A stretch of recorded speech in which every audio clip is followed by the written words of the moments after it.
Hi, it's me again with Corel Draw Tips and Tricks. Somebody sent me this pretty cute clip art of a skateboard with a happy face on it and these stars.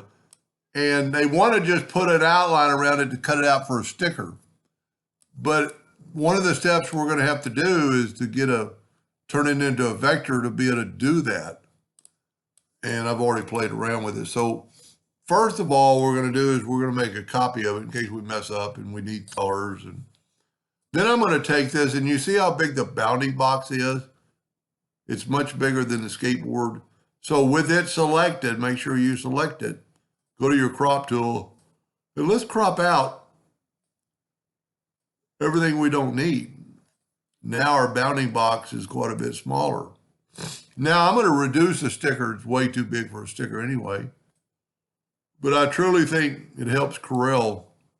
So we're less than 3 inches, so I'm going to set my nudge factor to 3. And I'm going to trace it. So click on it, go up to trace, bitmap, outline trace, clip art.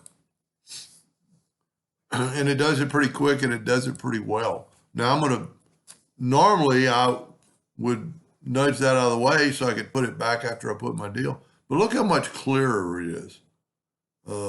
There's some things we could change, color-wise, like right here. If you'll go to Object, Group, and ungroup it. Now, when we take this color out, we're going to have that. So what we can do, and I know very little about printing, we can take basically our Smart Fill tool, get our eyedropper, take that sample and put it in there. And now you can't see that roughness. Now I'd actually fix that wheel a little bit. And then I noticed on his eyes, they're not perfect.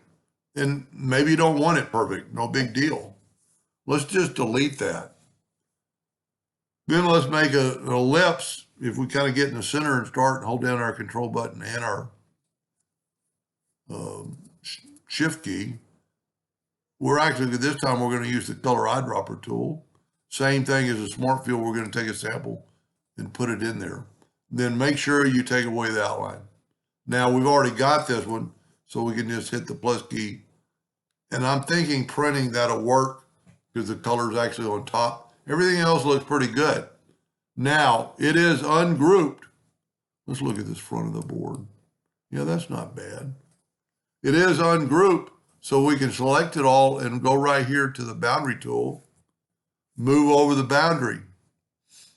Move the boundary over, in other words. Then we're going to go to effect, and then this is personal preference. Go to contour the outside 1 time 0.01, and let's go with rounded corners. And you get that right there. Now that might be too wide, but then if you go to Object, Break Contour Part, and grab that, what I would do now is go ahead and group this together, Control G, and then move this over and left click and make sure it's a hairline. That's too thick probably for that one. So that way we can look at it, and let's go 0.05. Much better. Go up to Object, Break the Contour Part. It's so much easier to grab the inside one and move it down because it treats all objects as filled. Now, if I was going to cut it out, I would maybe do a little better job right in here with the wheel. It's not bad. The contour is just taking out a lot of the rough, or it's not taking out, it amplifies the roughness. So you can always go back in there and smooth out your cutting line. You're taking away nodes. Anyway, I hope that helped them a little bit. Thank you for watching.